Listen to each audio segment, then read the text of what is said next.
आप सभी के हृदय में विराजमान परमात्मा को मेरी राम राम।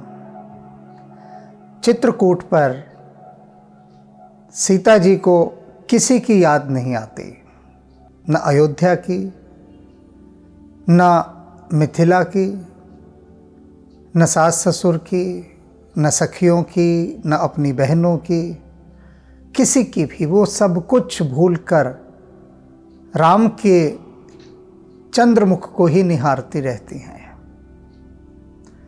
और यही लक्ष्मण जी का हाल है। उनको भी किसी की कोई सुध बुध नहीं। माता पिता भाई बंधु मित्र सेवक कुटुंबी सबको भूल चुके हैं। और कैसे भूल चुके हैं कि सपने में भी उनका ख्याल नहीं आता। सच की तो बात ही छोड़ दीजिए, स्वप्न से भी उनको निकाल दिया है। ऐसी श्री राम के चरण कमलों में उनकी प्रीति लगी हुई है। किसी को अयोध्या से कोई लेना देना नहीं, न सीता को न लक्ष्मण को। अब राम की क्या स्थिति है? क्या राम भी अयोध्या को भूल चुके हैं? अपने माता पिता को, मित्रों को, कुटुंबियों को, सेवकों को, अन्य जितने भी अयोध्यावासी हैं उनको, क्या राम ने सबको बिसरा दिया है? तो अब राम के हृदय में उनकी अनुमति से ही थोड़ा झांकने का प्रयास करते हैं। और उसका सहयोग हमारे साथ तुलसीदास जी का है। जब जब राम अवध सुध करहीं, कि जब जब राम को अयोध्या की याद आती है तब क्या होता है। वे याद करते हैं अयोध्या को। सीता जी नहीं कर रही, लक्ष्मण जी नहीं कर रहे, दोनों नहीं करते, किंतु राम करते हैं अयोध्या को याद। और जब अयोध्या का स्मरण उनको आता है तब तब बार बिलोचन भरहीं, तब उनकी आंखें अश्रुओं से भर जाती हैं, आंखें सजल हो उठती हैं। अयोध्या को याद करके वे आंसू बहाते हैं। सुमिर मात पित परिजन भाई। और राम माता पिता को याद करते हैं, परिवार के जनों को याद करते हैं, भाइयों को याद करते हैं, सभी को याद करते हैं राम। और उनको याद करके उनकी आंखें भर आती हैं। भरत स्नेह सील से विकाई। विशेष रूप से तो भरत की शीलता, उसका स्नेह, उसकी सेवा राम को बहुत याद आती है। भरत का राम के प्रति जो अनन्य प्रेम था वह बिसराया नहीं जा सकता। शत्रुघ्न जी तो भरत जी की परछाई हैं, एक ही हैं। जब भरत जी का नाम लेते हैं तो शत्रुघ्न साथ ही आ जाते हैं। राम भरत की शिष्टता, शीलता, सेवा, उन सबको बहुत याद कर रहे हैं। राम के मन में कहीं पर भी एक किसी कोने में नहीं है कि उनके वनवास के पीछे भरत का कोई हाथ है।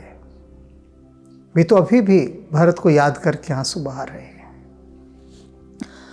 कृपा सिंधु प्रभु होई दुखारी।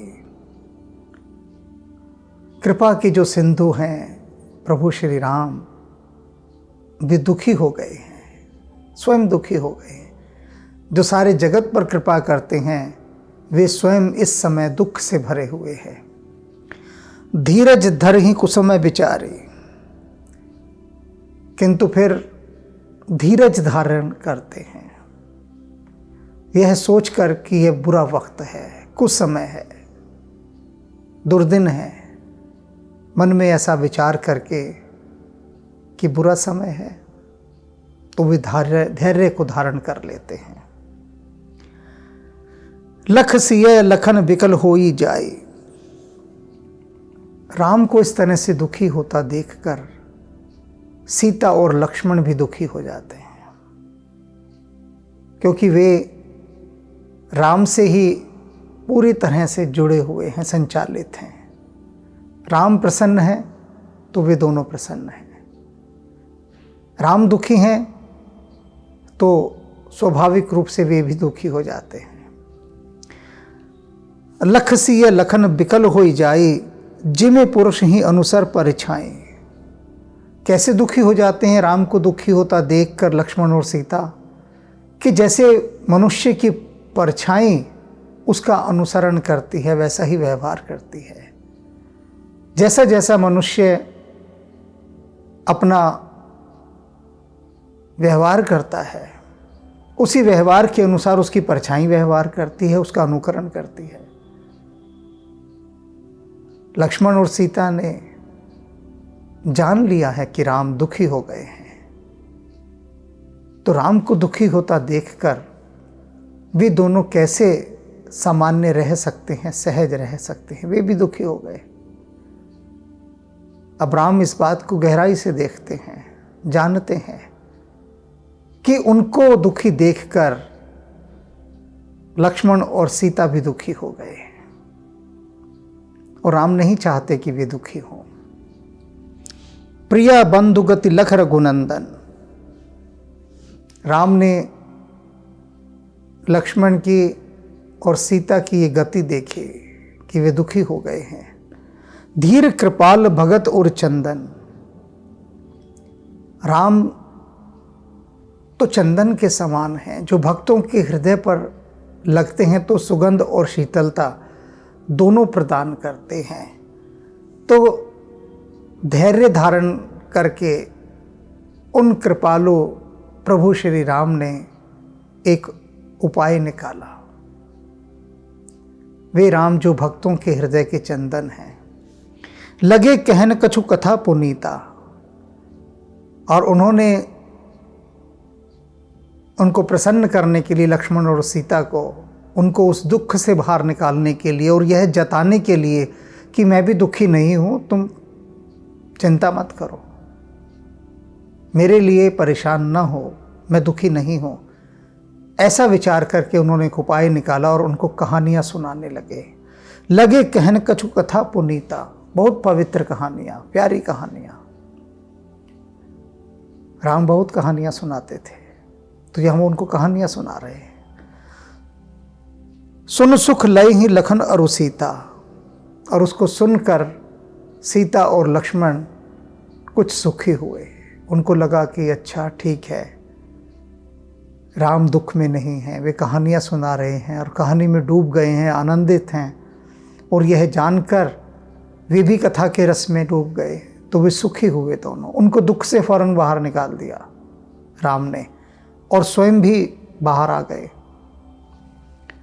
राम लखन सीता सहित सोहत परन निकेत, परन निकेत पत्तों के घर में, कुटिया में। लक्ष्मण और सीता के साथ राम बहुत सुशोभित हो रहे हैं।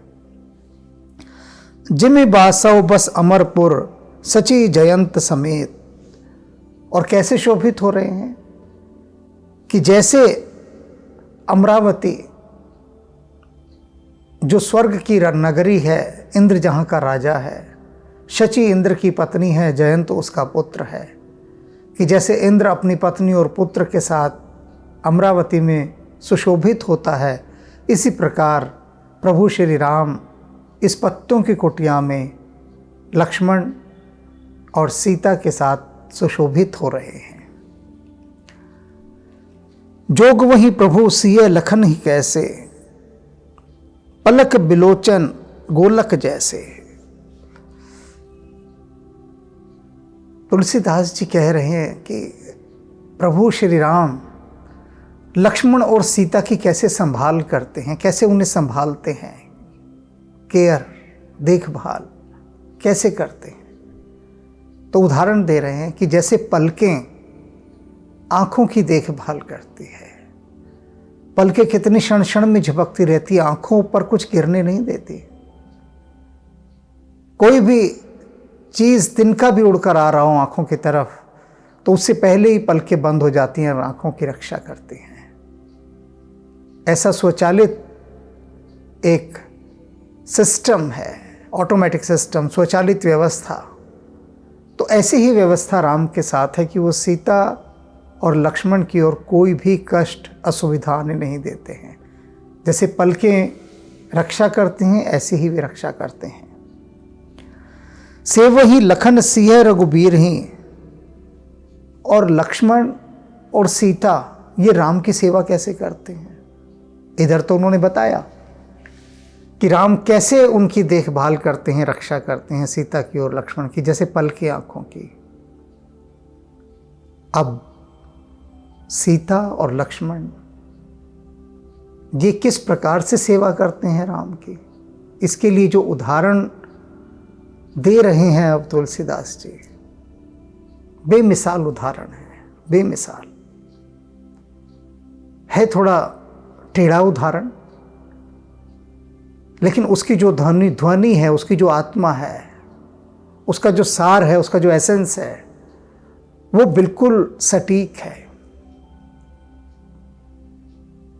क्या है ये देखिए, आप हैरान हो जाएंगे सुनकर कि लक्ष्मण और सीता राम की सेवा ऐसे करते हैं जैसे अविवेकी पुरुष शरीर ही, जैसे कोई अविवेकी पुरुष, ना समझ इंसान अपने शरीर की देखभाल करता है।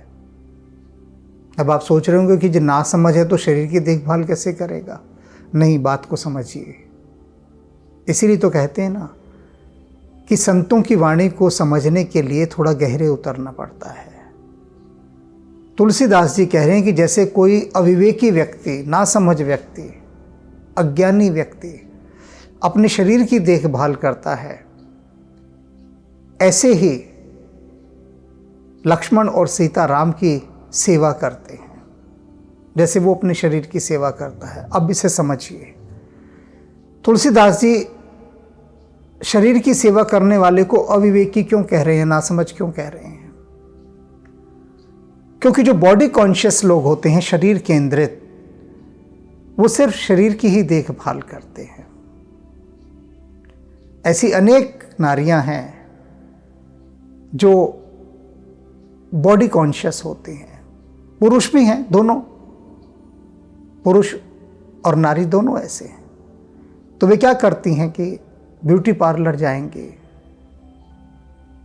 ब्यूटी पार्लर से पूरे अपने शरीर की देखभाल करवाएंगे, नहाएंगी भी खुद नहीं, स्पा में जाएंगे, अन्य स्त्रियां उनको नहलाती हैं, स्नान कराती हैं, पोंछती हैं, फिर नाखून भी वो खुद नहीं काटती, नाखून कटवाने के लिए नेल्स की ब्यूटी पार्लर है, वहाँ जाती हैं,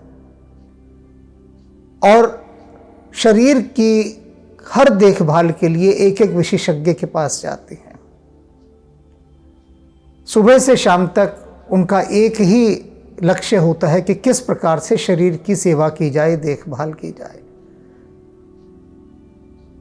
बाल वाले के पास अलग जाएंगी, सैलून, वो बाल काटेगा अपने ढंग से, अलग ढंग से। त्वचा विशेषज्ञ, स्किन स्पेशलिस्ट, उसके पास जाएंगी। तो शरीर से को सजाने धजाने, देखभाल करने के जितने भी केंद्र हैं, उन सभी केंद्रों पर वे जाती हैं या जाता है, दोनों पुरुष और स्त्री, और अपनी देखभाल शरीर की करते हैं, सेवा करते हैं। इन्हें कहते हैं बॉडी कॉन्शियस, शरीर केंद्रित। तो तुलसीदास जी ने कहा कि ऐसे अज्ञानी लोग जिस तरह से अपने शरीर की सेवा करते हैं, अज्ञानी क्यों? क्योंकि उनको परमात्मा की कथा सुनना, भक्ति करना, कीर्तन करना, मंदिर जाना, ध्यान करना इत्यादि, ये सब बातें बेकार की लगती हैं। उन्हें लगता है कि हम 1 घंटा बैठकर ध्यान करें, पूजा करें, भजन करें, इससे तो अच्छा हम 1 घंटा ब्यूटी पार्लर में जाएंगे, वहाँ पर अपने को छोड़ देंगे और वो ब्यूटी पार्लर वाला हमारे शरीर की देखभाल करेगा, सेवा करेगा। तो उदाहरण देखिए तुलसीदास जी ने क्या किया, कहाँ से दिया कि अविवेकी मनुष्य को कहीं का कोई ख्याल नहीं होता, उसका पूरा फोकस अपने शरीर पर होता है, बॉडी कॉन्शियस है, शरीर की देखभाल, शरीर की सेवा और कहीं नहीं। तो उसी अज्ञानी व्यक्ति के समान ये लक्ष्मण और सीता राम की सेवा करते हैं। बस उनका सारा फोकस उस अज्ञानी के समान है जिसको कहीं और कुछ दिखता सूझता नहीं। अब ना लक्ष्मण को ना सीता को किसी की याद नहीं आ रही, किसी का ख्याल नहीं आ रहा। क्यों भाई? तुम्हारे माता पिता रहे, भाई बहन रहे, बंधु बांधव हैं, सब इतने सारे लोग हैं जो तुमसे प्यार करते थे। तुम ऐसे बेप्रीत हो गए कि किसी को याद ही नहीं कर रहे। जैसे अज्ञानी आदमी इतना बेप्रीत होता है कि परमात्मा को याद ही नहीं करता, बस अपने शरीर को सजाने में ही लगा रहता है। तो इसी तरह से लक्ष्मण और सीता ने सारे संसार को आउट ऑफ फोकस कर दिया है और पूरा फोकस उनका राम की सेवा पर है। तो इस प्रकार से वे दोनों राम की सेवा करते हैं। यही विधि प्रभु बन बस ही सुखारी, खग मृग सुर तापस हितकारी। वे श्री राम जो पशु पक्षियों का, देवताओं का, तपस्वियों का हित करने वाले हैं, उनके हितकारी हैं, वे इस विधि, इस प्रकार से प्रभु वन बसे ही सुखारी, सुखपूर्वक वनों में रह रहे हैं। कोई दुख नहीं है उनको, सुखी हैं वहाँ रहते हुए। कई हो राम बन गमन सुहावा, सुनहु सुमंत्र अवध जिम आवा। तुलसीदास जी कह रहे हैं कि अभी तक आपने राम के वन में रहने से संबंधित इतनी बातें मुझसे सुनी। कहे हो राम बन गमन सुहावा, राम का वन गमन का जो सुहाना सफ़र था, वो सुहावना सफ़र मैंने आपको खूब सुनाया। तुलसीदास जी कह रहे हैं कि राम कहाँ कहाँ से होकर गए, किस किस से मिले, क्या क्या बातें की, किसने क्या सेवा की, कौन सुखी हुआ, कौन पछताया, और गोपनीय रूप से हनुमान जी भी मिलने आए। सारी बातें ये सुहाने सफ़र की राम की मैंने आपसे कह दी। तुलसीदास जी कह रहे हैं, कहते हैं अब मैं आपको कहीं और भी लेकर चलता हूँ। कहाँ? सुनहु सुमंत्र अवध जी में आवा। वे जो सुमंत्र जी थे, राम को उतार कर चले गए थे, राम ने भेज दिया था वापस कि जाओ अयोध्या। तो तुलसीदास जी कहते हैं कि अब जरा चलो, सुमंत्र जी की भी खोज खबर लें। वो अयोध्या पहुँचे नहीं पहुँचे, क्या हुआ उनका, बहुत दुखी होकर गए थे। राम ने ज़बरदस्ती उनको विदा किया था, जाना ही नहीं चाहते थे। तो अब मैं उनकी कथा सुनाता हूँ, जरा उधर भी देखते हैं कुछ वहाँ का क्या हाल है। फिर हूँ निषाद प्रभु ही पहुँचाई, सचिव सहित रत देख ही आए। निषाद राज गुहू, उनको भी राम ने लौटा दिया था कि भैया तुम लौट जाओ। अब निषाद राज भी लौट गए हैं अपने स्थान पर, और उसी रास्ते से होकर सुमंत्र जी को भी जाना था। तो निषाद राज आए हैं और वो देख रहे हैं कि सुमंत्र वहां पर खड़े हैं। फिर हूँ निषाद प्रभु ही पहुंचाई, सचिव सहित रथ देख ही आए। देखा उन्होंने कि रथ के साथ अपने सुमंत्र जी वहां खड़े हैं। मंत्री बिकल बिलोक निषादो, कहीं न जाए जस भय हो विषादो। गुहू ने देखा कि सुमंत्र जी तो बहुत दुखी हैं, बहुत दुखी हैं, और इतने दुखी हैं कि उनका दुख उनसे देखा ही नहीं गया, देखा ही नहीं गया। कहीं न जाए जस भय हो विषादो। तुलसीदास जी कह रहे हैं कि कहीं न जाए, कहा ही नहीं जा सकता निषाद राज का वह दुख जो सुमंत्र के दुख को देखकर उनके भीतर उत्पन्न हुआ था। इसे कहते हैं सहानुभूति, सच्ची सहानुभूति। सहानुभूति का अर्थ होता है सह अनुभूति। एक व्यक्ति जो अनुभव कर रहा है, उसको जो अनुभूति हो रही है, जो फीलिंग्स हो रही है, वह सारी फीलिंग एज इट इज उसी प्रकार से आपको भी होने लगे। सह अनुभूति, उस अनुभूति की सहभागिता। वैसी की वैसी अनुभूति आपको भी हो जाए, जो कि बहुत मुश्किल होता है, लेकिन यहां हो रहा है। सुमंत्र जी जितने दुखी हैं इस समय, उनका वह सारा का सारा दुख निषाद राज अनुभव कर रहे हैं और वे भी दुखी हो गए। राम राम सिय लखन पुकारी, पर हूं धरती तल व्याकुल भारी। और सुमंत्र क्या कर रहे हैं? हा राम हा राम, राम को पुकार पुकार कर, लक्ष्मण को, सीता को पुकार पुकार कर धरती पर गिरते हैं, बेहोश हो जाते हैं, होश में आते हैं, फिर गिरते हैं, फिर पुकारते हैं। व्याकुल भारी, बहुत व्याकुल हो गए हैं, भारी। देख दखिन दिशि है हिनिहारी, और जो घोड़े हैं वो दक्षिण दिशा की ओर देखकर हिनहिनाते हैं। दक्षिण दिशा की ओर छोड़कर गए थे सुमंत्र उनको। अब जो घोड़े बड़े स्वामी भक्त होते हैं, आपने कुत्ते का ही सुना होगा स्वामी भक्त, लेकिन घोड़ा भी बहुत स्वामी भक्त होता है। स्वामी की एक एक इच्छा को समझता है। कुछ पशु हैं ऐसे, बस हाथी हो गया, घोड़ा हो गया, कुत्ता हो गया, बहुत गहरा जुड़ाव रखते हैं अपने स्वामी के साथ, उसकी हर इच्छा को, उसके हर सुख को, हर दुख को अनुभव करते हैं। ऐसे एक रूपता स्थापित कर लेते हैं ये अपने स्वामी के साथ, और वही इन घोड़ों के साथ हो रहा है। हिनहिना रहे हैं दक्षिण दिशा की ओर देखकर। जन बिन पंख बिहग अकुलाही, और कैसे व्याकुल हो रहे हैं, अकुला रहे हैं, जैसे कि बिना पंखों का पक्षी छटपटाता है, व्याकुल होता है।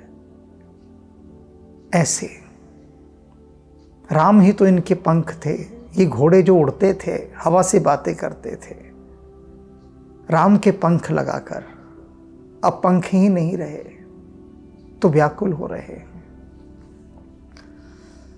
नहीं तृण चरही न पिए हूं जल, ना तो तिनके खाते हैं, ना चारा चरते हैं, ना जल पीते हैं। मोच ही लोचन वार, और अपनी आंखों से बस आंसू बहाते रहते हैं।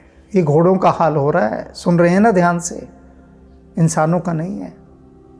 तो घोड़ों की ये हालत है, घोड़ों की, पशुओं की, तो मनुष्यों की क्या होगी? कहीं जाए न बरने। व्याकुल भय निषाद सब रघुपुर बाज निहार। जितने भी निषाद थे और भी आ गए, वे सारे निषाद बड़े व्याकुल हो गए। रघुबर बाज निहार, भगवान राम के घोड़ों का व्यवहार देखकर कि घोड़े कितने व्याकुल हैं। बाकी जो निषाद आए थे वे भी यह सब देखकर बहुत व्याकुल हो गए। धर धीरज तब कहु निषादो, अब सुमंत्र परिहर हूं बिसादो।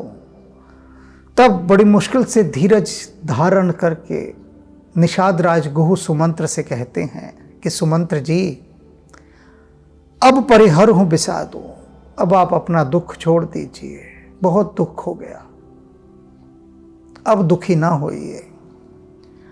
तुम है पंडित परमार्थ ज्ञाता, आप तो पंडित हैं, परमार्थ के ज्ञाता हैं, शास्त्रों के ज्ञाता हैं।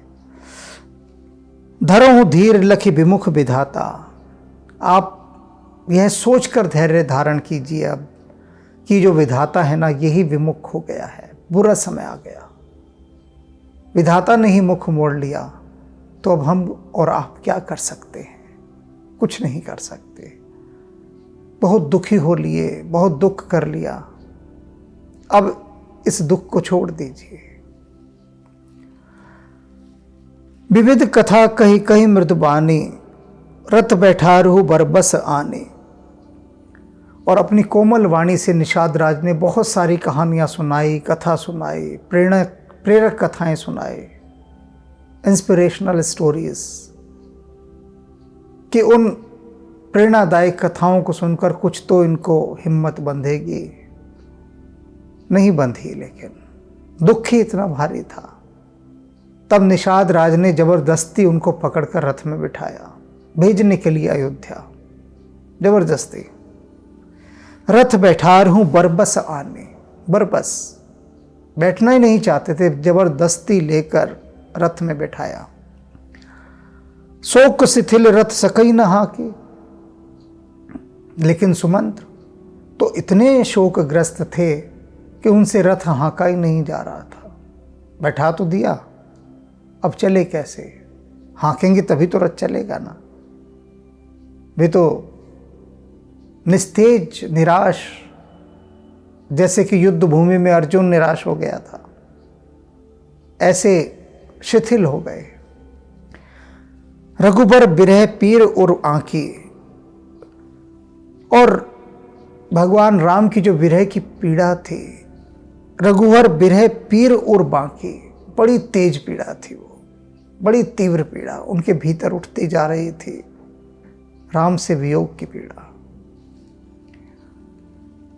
चरफरा ही मग चल ही न घोरे, और घोड़े तो तड़फड़ाते थे बुरी तरह से, और रास्तों पर उनसे चला ही नहीं जा रहा था।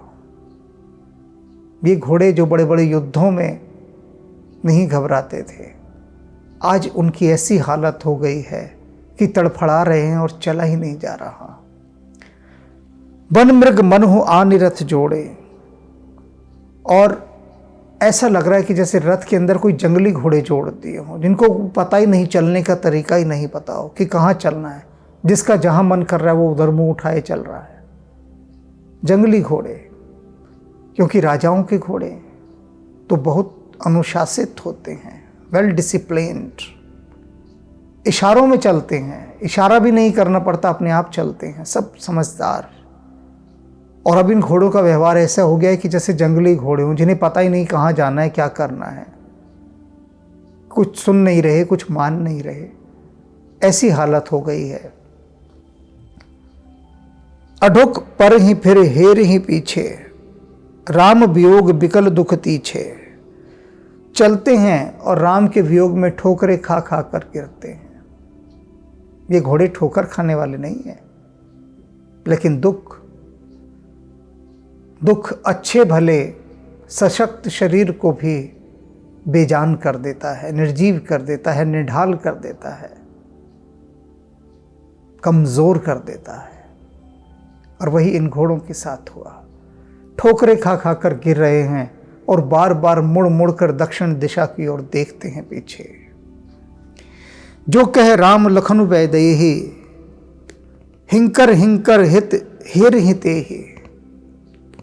कोई भूल चूक से इतने सारे निषाद आए हुए वहां पर, किसी न किसी के मुख से राम, लक्ष्मण और सीता ये नाम निकल ही जाता है और घोड़े सुन लेते हैं। तो जो राम, लक्ष्मण और सीता का नाम पुकार रहा है, घोड़े उसकी ओर बहुत प्रेम से देखते हैं, बहुत प्रेम से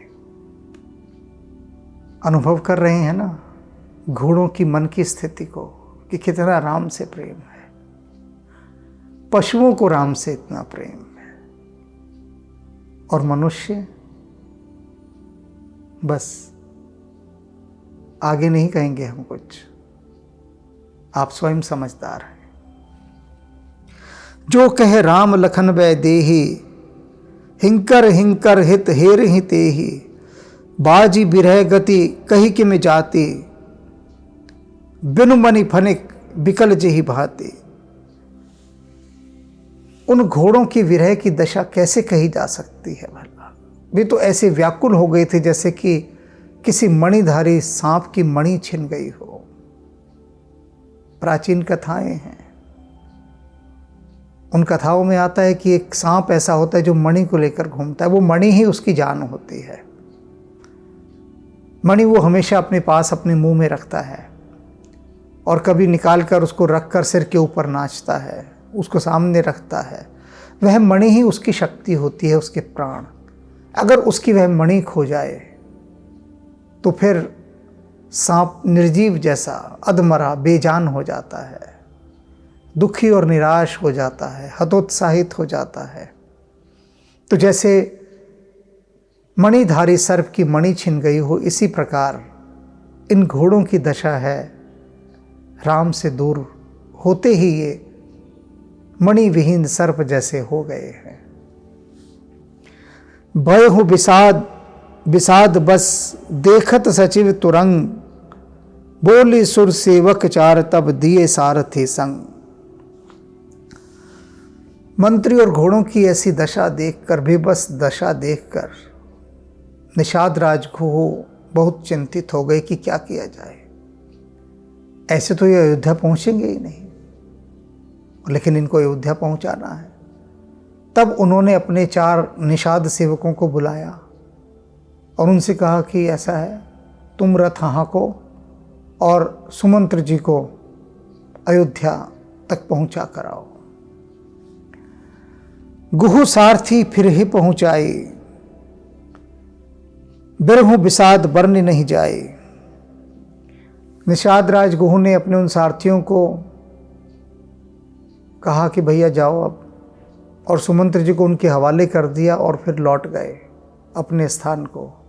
अब सारी जिम्मेदारी दे दी अपने सारथियों को। बिरहु विषाद बरन नहीं जाए। और निषाद राज गुहु के दुख का, विरह का, उनके विषाद का वर्णन नहीं किया जा सकता। उनसे देखा ही नहीं जा रहा था। तो बोले हम लौट जाते हैं। निषाद राज लौट गए। 4 सारथी उन्होंने सुमंत्र के साथ कर दिए, जिम्मेदारी दे दी कि इनको अयोध्या पहुंचा कराओ। चले अवध ले रथ ही निषादा, होई छन ही छन मगन विषादा। अब वो चारों जो निषाद थे वे रथ लेकर अयोध्या की ओर चल दिए, और घोड़ों की और सुमंत्र की ऐसी दुखी दशा देखकर वे चारों निषाद भी क्षण क्षण में दुखी हो जाते थे, दुख से घिर जाते थे। उनसे भी दुख नहीं देखा जा रहा था। सोच सुमंत्र बिकल दुख दीना, धिक जीवन रघुबीर विहीना। अब सुमंत्र जी क्या सोच रहे हैं दुखी मन की स्थिति के अंदर। अब उनके सोचने का क्रम, सिलसिला आरंभ हो गया है। सुमंत्र जी का बैठे हैं रथ पे, रथ चल रहा है। निषाद राज गुहु के चारों निषाद सेवक उनके साथ हैं। सुमंत्र के पास अब करने धरने को कुछ नहीं है सिवाय दुखी होकर सोचने के। अब वही ये सब कर रहे हैं। प्रत्येक मनुष्य यही करता है। दुखी होने के बाद उसका दुखी चिंतन आरंभ होता है। वही सुमंत्र जी का हो गया है। क्या सोच रहे हैं अब? धिक जीवन रघुबीर विहीना, कि धिक्कार है मेरे इस जीवन पर जो बिना राम के भी बचा हुआ है अभी तक। रही ने अंत हूं अधम शरीरा, कहते हैं ये धिक्कार है इस शरीर के ऊपर, क्योंकि एक न एक दिन तो इस शरीर को नष्ट होना ही है, अधम शरीर को। जसन ले हूं बिछुरत रघुबीरु, तो इस मूर्ख ने भगवान राम से विरह प्राप्त करते ही प्राण क्यों ना त्याग दिए, क्यों नहीं यह मर गया? इसको यश तो मिलता कम से कम। संसार यह तो कह देता कि देखो सुमंत्र से राम के विरह का दुख सहा नहीं गया और उन्होंने प्राण त्याग दिए। तो ये मेरा अधम शरीर किस लिए राम के बिना अभी तक प्राणों को धारण किए हुए है? अब ऐसा सोचने लग रहे हैं सुमंत्र जी। भय अजस अग भाजन प्राणा, कहते मेरे जो प्राण है ना, ये पाप और अपमान के, अपयश के भांडे हो गए हैं। ऐसे बर्तन हो गए हैं, ऐसे पात्र हो गए हैं। इन भांडों में पाप और अपयश ही भरा जाएगा। क्यों भरा जाएगा? अयोध्या लौटेंगे, पूछेंगे दशरथ, मैंने तो भेजा था तुमको भाई, लौटा लाना उनको 2-4 दिन घुमाकर वनों में, बस 4 दिनों में उनका वनवास पूरा करके अयोध्या लौटा लाना। तो क्या हुआ तुम्हारे उसका? तुम्हें एक दायित्व दिया था, हमने एक जिम्मेदारी दी थी, फर्ज तुम्हें एक पूरा करना था। तुमने अपना फर्ज नहीं निभाया। अयोध्यावासी पूछेंगे कि कहाँ छोड़ आए राम, लक्ष्मण और सीता को, और सभी सुमंत्र को कोसेंगे कि ये सुमंत्र हैं जो उनको अयोध्या से बाहर निकाल कर आए थे। तो कह रहे हैं कि राम के विरह में यदि प्राण वहीं निकल जाते तो ये अपयश, ये पाप तो न भोगना पड़ता, सुनना पड़ता। तब लोग यही कहते कि धन्य भागी है सुमंत्र जो राम का विरह न सह सका और प्राण त्याग गया। और अब क्या कहेंगे कि यही है वो सुमंत्र जो राम, लक्ष्मण और सीता को अयोध्या से बाहर निकाल कर आया। भय अजस अघभाजन प्राणा, कवन हेतु नहीं करत प्रयाना। कहते मैं नहीं जानता कवन हेतु, किस हेतु मेरे ये प्राण अभी तक प्रयाण नहीं कर रहे, निकल नहीं रहे। किस कारण से ये रुके हुए, इनको और चाहिए क्या? अब बचा ही क्या जीवन में जब राम ही चले गए? तो किस कारण से नहीं निकल रहे हैं मैं नहीं जानता। अहम मन मनो अवसर चूका। कहते ये जो मेरा नीच मन है, ये मन इस अवसर को चूक गया, छोड़ दिया इसने ये अवसर। ये अवसर तो जो न्योछावर हो जाने का था, फनाह हो जाने का था, छोड़ दिया इसने। अजहुन हृदय होत दुई टूका। राम से बिछुड़ गया है, फिर भी देखो कैसा है ये हृदय, कैसा पाषाण हृदय है कि अभी तक भी दो टुकड़े नहीं हुआ। वैसा का वैसा है, इसे कोई फर्क नहीं पड़ा। अभी तक तो इसके टुकड़े टुकड़े हो जाने चाहिए थे राम से बिछुड़कर, लेकिन कुछ नहीं हुआ इसका। मीज हाथ सिर धुनि पछताई। सुमंत्र हाथ मल मल के सिर धुन धुन कर बहुत पछता रहे हैं, शोक कर रहे हैं, दुखी हो रहे हैं। मन हो कृपण धन राशि गंवाए। जैसे कि कोई कंजूस आदमी अपना धन लुट जाने पर अपने बाल नोच नोच कर, हाथ मल मल कर रोता पीटता है, ऐसे सुमंत्र रो पीट रहे हैं। कितने अच्छे उदाहरण से समझाया है। कैसे आदमी रोता चीखता चिल्लाता है जब जिसका धन लुट जाता है, और वो भी कंजूस का। कैसे चीखता है, चिल्लाता है कि लुट गया, बर्बाद हो गया, मर गया। अपने बाल नोचता है, धरती पर लौटता है, चीखता है, चिल्लाता है। कैसे कैसे कर्तव्य कौतुक करता है तड़पने के, तड़पता भी है। तो जैसे वो कंजूस धन के लुट जाने पर छटपटाता है, दुखी होता है, कष्ट पाता है, ठीक इसी प्रकार सुमंत्र भी राम रूपी धन के लुट जाने पर हाथ मल रहे हैं और अपना सिर धुन धुन कर पछता रहे हैं। बिरद बांध बर बीरु कहाई, चले हूं समरजन सुभट पगाए। और कैसे हो गए हैं उनकी सुमंत्र की दशा। बिरद बांध बर बीरु कहाई, जो अपना योद्धा का ताना बाना कस के निकलता है वीर कहलाने के लिए कि मैं बड़ी वीरता के काम करने जा रहा हूं, युद्ध में लड़ने जा रहा हूं, बहुत कवच वगैरह सब कस के पहुंचता है, वीर पुरुष मैं लड़कने जा रहा हूं, विजय प्राप्त करके लौटूंगा। चले हूं समरजन सुभट पर आए। और वो योद्धा कायरों की तरह पीठ दिखाकर वापस आ जाए। इसी तरह से सुमंत्र की दशा है। जो रथ पर चढ़कर गए तो खूब योद्धा की तरह गौरवान्वित होकर कि अभी 4 दिन राम को, लक्ष्मण को, सीता को वनों में घुमाऊंगा, फिराऊंगा, लौटा लाऊंगा। मेरी बात तो राम टालते ही नहीं है, मेरी बात मानेंगे। इस पूरे आत्मविश्वास के साथ, कॉन्फिडेंस के साथ सुमंत्र गए थे राम को लेकर। और फिर राजाज्ञा भी थी, दशरथ ने भी आज्ञा दी थी कि उनको लौटा के लाना है, और उनको ना ला सको तो सीता को तो ले ही आना। तो सुमंत्र की दशा उस योद्धा के समान हो गई थी जो बुरी तरह से न केवल पराजित हो गया है बल्कि कायरों की भांति पीठ दिखाकर भी लौट रहा है। अब अपने बारे में सुमंत्र इतना नकारात्मक सोच रहे हैं, ऐसी नेगेटिव अप्रोच इस समय सुमंत्र की अपने प्रति है। डिप्रेशन में है, नर्वस सिस्टम सारा डाउन हो गया, स्नायु तंत्र काम नहीं कर रहा, दुर्बल हो गया है। और इस दशा में सुमंत्र अपने लिए और क्या क्या सोचेंगे आगे, वो आप सुनेंगे तो समझेंगे सुमंत्र के दुख को, जानेंगे कि कितने गहन दुख में है सुमंत्र। मंत्री हैं, राम उनके पुत्र नहीं है कि बेटा जंगलों में जा रहा है तो रो धो के चीखे चिल्लाएं करें कि हाय मेरा बेटा। वो एम्प्लॉई हैं, राम के नौकर हैं। लेकिन देखने वाली बात कि राम के राज्य का एक मंत्री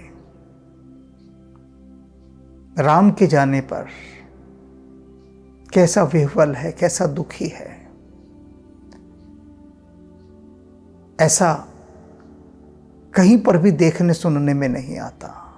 और न केवल सुमंत्र, राम के घोड़े भी, अयोध्यावासी भी, मित्र भी, बंधु बांधव भी, भाई भी, राम की माताएं भी, कोई भी राम का वियोग नहीं सह पा रहा, कोई भी। ऐसा कभी किसी राजनीति में नहीं देखा गया कि किसी राजा के बेटे को कोई तकलीफ हुई हो और पूरा देश उसके लिए रो रहा हो। ऐसा बहुत कम होता है पर बहुत कम। कभी कभी कोई भाव की लहर उठती है तो हो जाता है, इमोशनल वेव्स, थोड़ी देर को होता है, फिर आदमी कहते हैं कि अरे इनके लिए हम रोए थे, इनके लिए हमने आंसू बहाए थे, ये तो वैसे ही निकले जैसे बाकी लोग थे, इनको तो बिल्कुल भी प्रजा का कोई ध्यान नहीं, कोई ख्याल नहीं। थोड़े दिनों में सब स्पष्ट हो जाता है। लेकिन प्रजा का हृदय वह एक बार तो धड़क ही जाता है। किंतु राम के लिए तो प्रतिपल पूरी प्रजा का हृदय धड़क रहा है।